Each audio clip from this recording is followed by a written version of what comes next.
What we build is long-range electric drone that's capable of taking off vertically, then fly horizontally, almost like an airplane, for a very long range, and then again lands on the other end. To have those capabilities with a mission-free vehicle is a win-win, the way we see it. You're listening to the Drone Radio Show podcast, the show about drones and the people who use them for business, fun, and research. Hosted by Randy Goers. Hello, everyone. This is Randy Goers, and welcome to the Drone Radio Show podcast, episode 369. How are drones used to monitor oil and gas transmission lines? For that question, we head to Toronto, Canada, and speak with Didi Horn, founder and CEO of SkyX. SkyX is revolutionizing the way aerial data is accumulated, analyzed, and actioned. By integrating artificial intelligence with purpose-built aerial systems, SkyX delivers actionable data so enterprise organizations can mitigate risk, assess situations faster, and make intelligent and informed decisions. The company's services and technology is redefining long-range asset monitoring. Didi has more than 15 years' experience in aviation, aerospace, and drones. He served with the Air Force for nearly a decade as both a captain and drone pilot. In 2015, Didi established SkyX, which started with 3 employees with an idea to reshape oil and gas asset management and safety operations. It is estimated that the United States has 3 million miles of operating hazardous liquid, gas distribution, and gathering and transmission pipelines. In 2019, there were 614 reported pipeline incidents in the United States, resulting in about $259 million in damages. Under Didi's leadership, SkyX provides long-range aerial asset monitoring that prevents potentially dangerous pipeline issues such as leaks, sinkholes, vegetation encroachment, and theft, thus saving lives and better protecting the environment from spills. In this edition of the Drone Radio Show, Didi talks about SkyX, its long-range asset monitoring service, and how it's providing value and safety to oil and gas companies.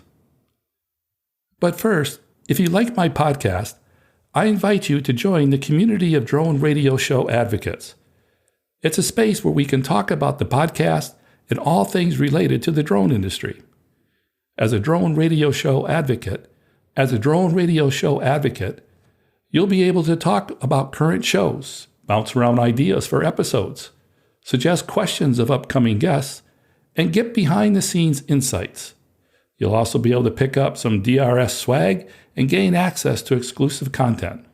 It's also a great way to show your support for the show. To become a Drone Radio Show advocate, go to patreon.com/Drone Radio Show. And by the way, if you have a great story on the use of drones that you'd like to share in a podcast, contact me at randy@droneradioshow.com.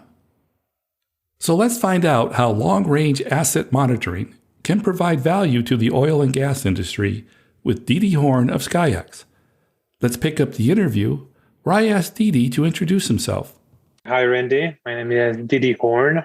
I'm the founder and CEO of SkyX, a Toronto-based data company that acquires data from the air via purpose-built autonomous solutions. Didi, tell us about SkyX, its mission, what it does, and who it serves. SkyX predominantly provides services to long-range critical assets, such as oil and gas pipelines, transmission lines, railways, but basically any long-range asset that requires consistent and repetitive monitoring that the SkyX customer. As mentioned, the first go-to-market or the main go-to-market currently is the oil and gas sector, but we did get requests and inquiries all the way to wildfire monitoring or working alongside park staff to hold off poachers of the black rhino. There are several companies that provide some sort of critical asset inspection or monitoring. How does SkyX stand out from the others? Two main things. The first one, from the hardware perspective, we're working long range. Most of the other drone solutions, let's call it that way, but also aerial services, very much limited by range. Even the largest or biggest drones, able to fly, let's call it half an hour, maybe an hour, but then need to retract and go back to home base, or someone needs to catch them up, refuel them or recharge them, download data, upload it to a computer, and then send it to a customer. SkyX doesn't have that. The hardware is fully autonomous system with base stations that spread along the route of the inspected area. And by that, one drone with several stations capable of monitoring thousands of kilometers or thousands of miles on a single mission. This adds up to a point that everything is being automated. So the recharging of the drone, its launch to the next mission, and the upload of the data, and later on the processing of the data. So from the customer standpoint, he's transparent to the process behind it and basically gets the data delivered to his computer via our own dashboard or integrated to his own dashboard. And it's a seamless operation. At current, there is no other company that's providing the same service from hardware perspective like we do. But that's not all of it. The second part is the data processing. While providing data from the air, or let's call it images from the air, is important to turn those images into an actionable item for the customer, that's the real deal. SkyX, in that regard, providing 4 different products, if you wish. The first one is the data itself, so what's going on out there. The second one, after we have the base data set, we can provide change detection. Later on, based on this change detection, we can provide analytics. And the crown jewel of all of it is prediction that relays augmented intelligence, which require a lot of data sets that later on turn and provide for us and later on to the customer the ability to have insights on his assets by knowing what's expected to happen based on previous or past patterns. Does SkyX manufacture its own drones? Yes, correct. Are these fixed wing or rotors? It's both. It's a fixed wing with 2 rotors. We have several patents on the drone. It's a fairly unique, and I would say I don't think the best drone is the right term, because you can never build the best drone, or we don't intend to build the best drone. We intend to build the most fitted drone to the mission. I used to say it's almost like if you decided to go on track and drive fast, you probably won't take off-road vehicle. And if you want to go off-roading, you probably won't take Ferrari. So if you ask yourself, okay, which one is the best vehicle? It's not a relevant question, because those are 2 different competition, 2 different sectors. Same goes with drones. Drones is a very large term to vehicles, flying automated vehicles, which should be separated. What we build is long-range electric drone that's capable of taking off vertically, then fly horizontally, almost like an airplane, for a very long range, and then again lands on the other end with 2 communication systems at all times, either very large payload as a camera or 2 different cameras in its bay. It's fairly unique, yet very efficient vehicle. I would add that with today's very much attention to emission-free vehicle, to have those capabilities with emission-free vehicle is a win-win, the way we see it. Since pipe and gas lines are typically owned by a single entity, and there are no people living in the mission area or the flight area, are the drones able to operate beyond visual line of sight? The beyond visual line of sight is a challenge that stands for the drone industry nowadays. But I think everyone agrees that if in the past the question was, will the regulator approve those things to happen? Now it's just a matter of time. When and what exactly will be the terms under which we will work on. From what we found, every time we come with, let's call it, a very good use case, the regulator is more prone to approve it. So if I come to the FAA as a SkyX and say, hey, I'm SkyX, please let me fly everywhere in the US, I probably will hear a no nowadays. But if I come and say, hey, you know what, I actually monitor pipelines for Shell or Chevron or BP, and by that reduce the leaks and spills on the ground, reduce the monitoring needs, potentially saving human lives in that regard. And the risk, by the way, is 10 by minus 6 after those safety measures that I'm taking. The regulator might either approve it or provide me with exemption to fly under certain regulated parameters. And that's what we have found with all of our customers nowadays. Can you give us an idea of how well the service has been adopted by oil and gas companies? SkyX is current to monitor on average 2,000 to 4,000 miles a month, or contracted to do so between 2,000 to 4,000 a month. That's a lot of miles per year that comes up to. And that's ranging between, let's call it 2 to 4 customers at the moment, and 2 that we expected to sign a contract with over the next couple of months. Now, each contract, as you can assume in the oil and gas industry, is not the same by size. You can have one company like we have that employ 120,000 employees ranging on 2 continents and have tens of thousands of pipelines under their assets. And you can have small midstream companies that operate less clients. In our regards, in the end of the day, we fly a lot of mileage, and we see ourselves in 2 years' time or 2 to 3 years' time flying anywhere between 30 to 50,000 miles a month, which translates to almost 300,000 a year, which again is unheard of in regards to data from the air. Who performs the missions? Is that a SkyX responsibility, or are the oil and gas companies flying their own missions? Now, SkyX is a one-stop shop. So when you come to the customer, we provide all services end to end, and the customer pays us to get the data, doesn't pay us to fly one flight or 2 flights or 3 flights to gain the data. Again, the mission is a known mission, and the route is a predetermined route. So we provide in the drone the availability the customer needs. Mostly what we care about, or what we ask the customer for, is what he is looking to see in regards to that, the people or vehicles or leaks, spills, vegetation, or whatever he cares about, but the frequency and how long is the route. As soon as we know that, we know how to deploy. And maybe one more thing that we're proud of is that when customers ask us to deploy, once we sign the contract between us, we aim to be on the ground providing data in 40 days. Doesn't matter on which continent this customer at. The SkyX website identifies 4 common mission types performed by the company. I'd like to talk briefly about them so listeners can gain a better appreciation of the range of services offered by SkyX. First up is hydrocarbon leak verification. And I think most people understand the use of drones to detect oil and gas leaks and how that can enhance the level of response, accuracy, reliability, and robustness of decisions. Each company, at the end of the day, when they're saving or when they're more safe, they're also saving energy on other fronts. Next is corrosive materials monitoring. What does that entail?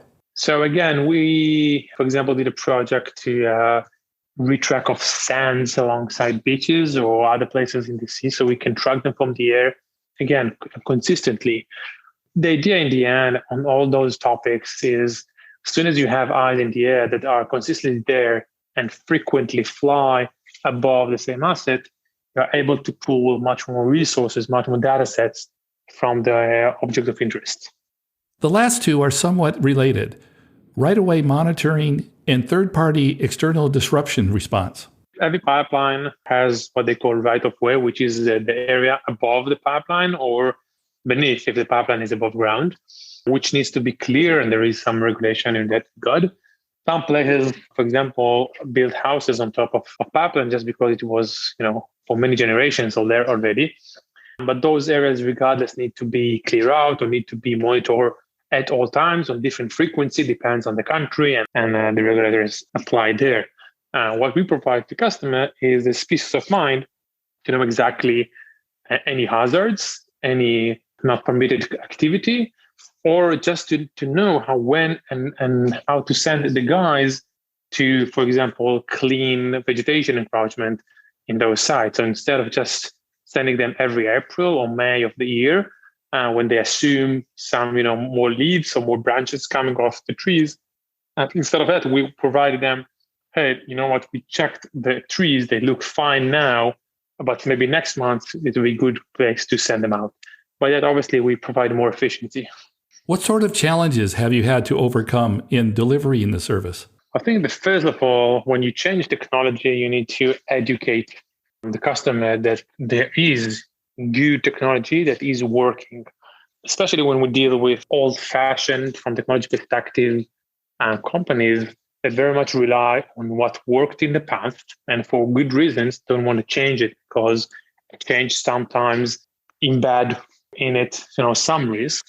You need to convince them that the new technology is not just a better form of what you used to have, but provide a collateral solution to a lot of assets. What we managed to show and convince our customers is that it's not an add-on or a new technology that can just improve. It will be a great thing to have, but it goes like a safety thread within their sensors. It's another sensor that you must have. Now, again, it's not that we convince them for something that they would not want to be convinced about. It's more like we show them the capabilities. As soon as they saw it, they wanted in. At first, it was very hard because obviously every customer requires or want you to provide experience from the past.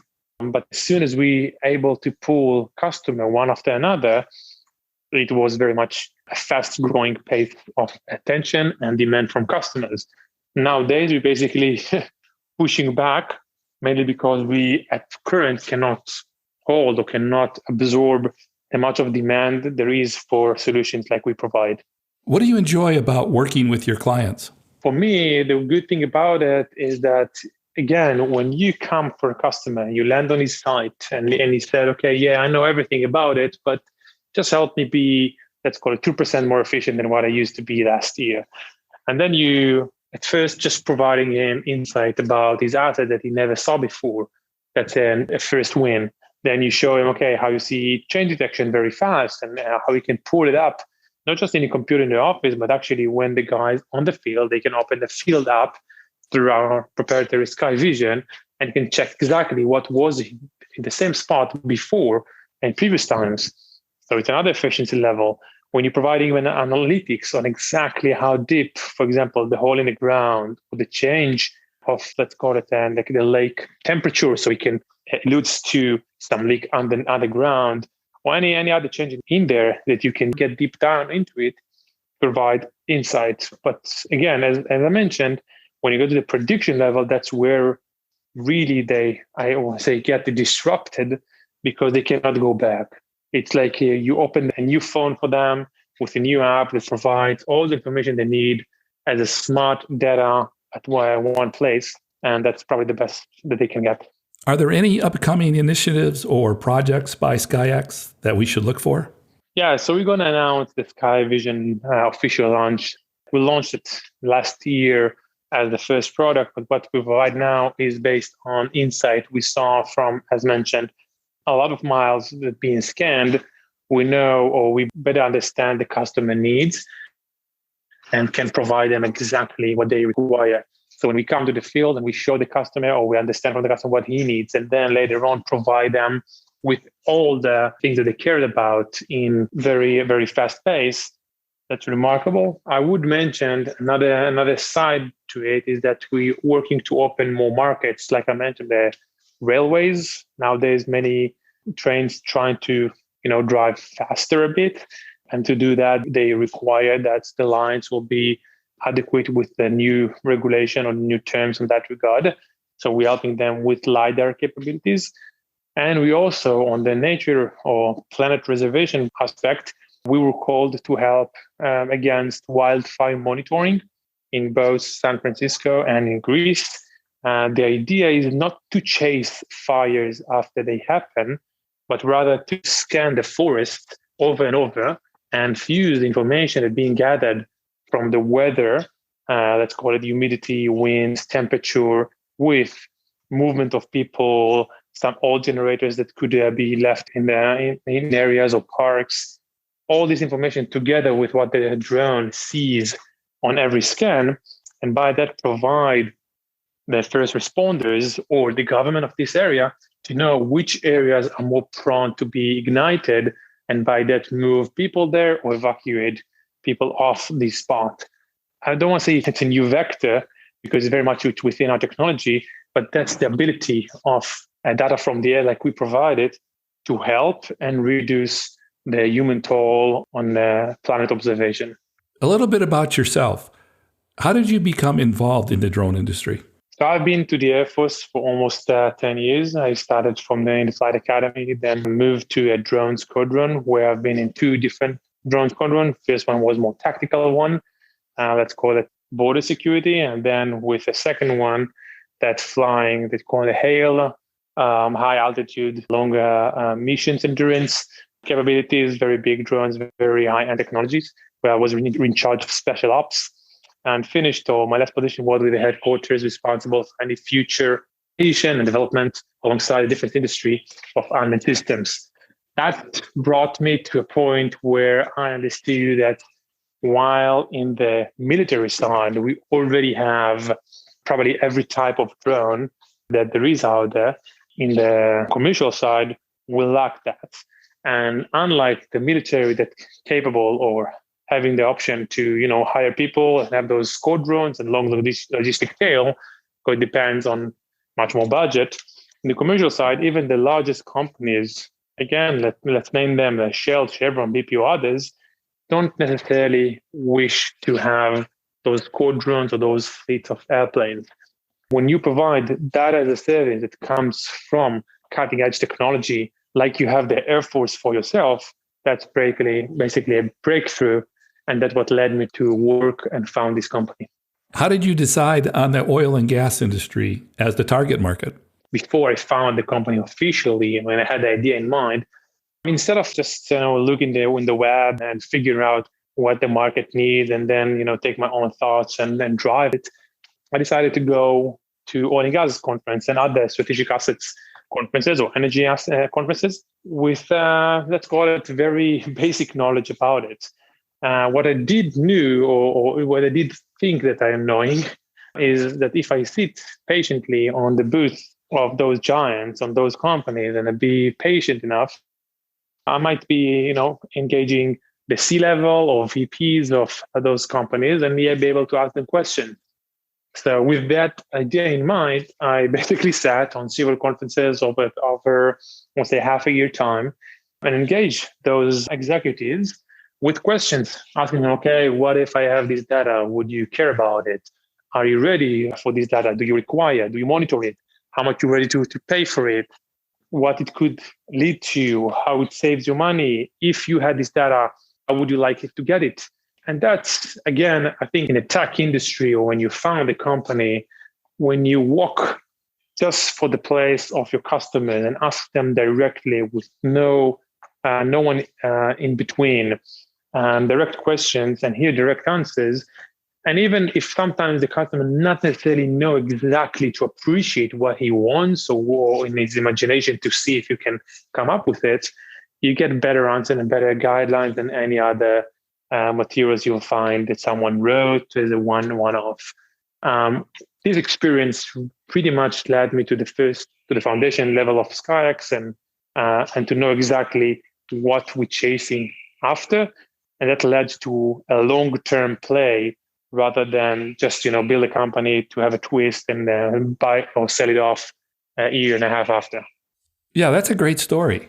When did you start the company? I found the company in July 2015. So it's almost 7 years now. The story that you just shared about listening to your customers is a great lesson learned. Is there any other advice that you would give to other entrepreneurs? I got a lot of requests or question marks in regards to being a lone wolf, as they call it, or a lone founder, unlike, have partners with you. Nowadays, there are more articles and more researches being done on this. And I think I saw someone from Harvard Business Review that stands alongside lone founders, but also mentioning that it's never alone. So when I found the company, it's not that I did it by myself. I just chose right team members and advisors and mentors on different levels and different professions. And I was addict to learn from them as then from books or podcasts or anything else that I can consume. I think when being an entrepreneur and you found your own company, it's not necessarily that you require partners. Sometimes partners are good, but on the other hand, when things get in trouble, it's very hard to get rid of partners, and then it could take the company or the idea to the ground. Rather than if you choose the right partners to run with, it could be team members, it could be partners, it could be directors, could be advisors or mentors, and that you listen to, that you learn from, that you ask them to tell you the hard truth to your face. It's very much, I think, it's a better solution, better formula to succeed. It helped me a lot in the early days of SkyX and to this day, to be honest. Is there anything that we missed that we should talk about? COVID years obviously were tough, like many other companies. And we, amongst others, found ourselves in the uncertainty times of what we do with. What I chose to do is rely on two things. One, on the team members and tell them exactly what's going on. Turn the transparency that we already have to be even more extreme. They know what they're up to. They know what they are against you, and to play it like you know it all and everything will be okay. Sometimes plays, I think, the other side. And we chose to focus on the data. Data interpretation for us is really the holy grail of things. And that's how we separate ourselves from the herd in that regard. And I assume you're continuing that practice today. Yes, definitely. The team right now know that when we get to a hard times, I'll tell them. When we get to good times, I'll tell them as well. You need tough stomach for that one. But I think, and again, those researches coming all the way nowadays, people who choose to work with you, it's not necessarily because of the money or how nice your office is or the hybrid work week that you implement. It's more than they trust you and they will to work with other fellow members that working at the same level. I think the honesty, the transparency to share the difficulties as the successes is the number one advice that I stick with, and I'm hoping, or I advise to anyone that I work with. And for my final question, Didi, what message would you like to leave regarding the future of the drone industry? So as I said, I think the drone industry is a huge term. It's almost like we'll discuss right now on the vehicles and what vehicles will drive in the next 20 years.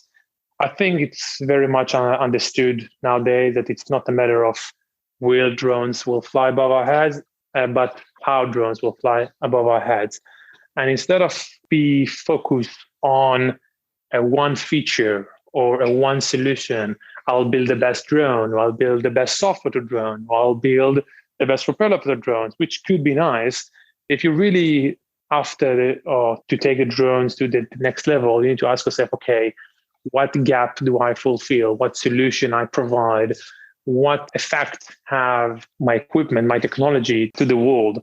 If it creates an impact, if it creates a real solution, a change in what we had in mind before, then it makes sense. And what we're trying to stick with is not just how to fly them for our own sake, but how to fly them to keep Earth cleaner while we're using less emission and keeping the natural reserves that we have right now at the best shape that we can have.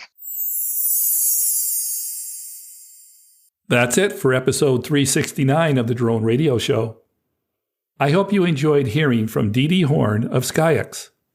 I want to thank Didi for taking the time to speak with me. If you want to learn more about SkyX or want to connect with Didi, check out the webpage at skyx.com. If you like the Drone Radio Show, then I invite you to join the community of Drone Radio Show advocates. For more information, go to patreon.com/Drone Radio Show. Check out the Patreon site for exclusive content. And thanks for listening. Your support means a lot to me, and I hope you'll listen to more episodes of the Drone Radio Show podcast to hear how others are using drones for business, fun, and research. For the Drone Radio Show, I'm Randy Gores. This has been the Drone Radio Show podcast. More information on today's show can be found on our website at www.droneradioshow.com. If you're using drone technology for business, fun, or research and would like to share your experience on the show, please visit our website and fill out a guest appearance application. And don't forget to follow us on your favorite social media channels.